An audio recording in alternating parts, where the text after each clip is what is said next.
How to dispute a transaction with Chase. To dispute a transaction with Chase, you may follow up the steps.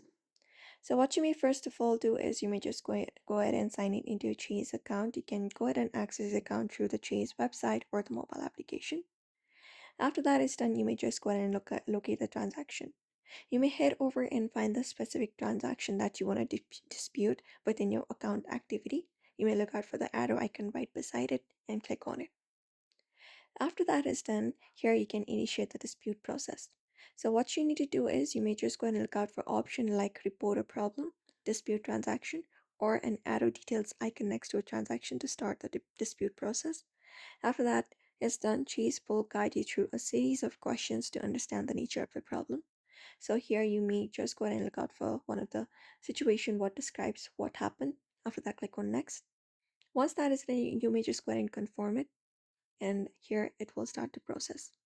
So here you need to explain why you are disputing the charge, such as unauthorized use, incorrect amount, or that the services was not provided. You may just go to answer all of these questions available, like what happened and about your experience and everything. And once you're provided with every details, here you may just go and review the responses and submit the dispute. After that is done, Chase provides a dispute tracker within your account where you can monitor the progress of your dispute.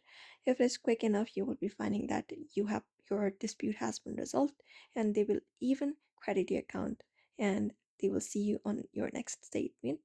So that is how you basically dispute a transaction within Chase application following up this method.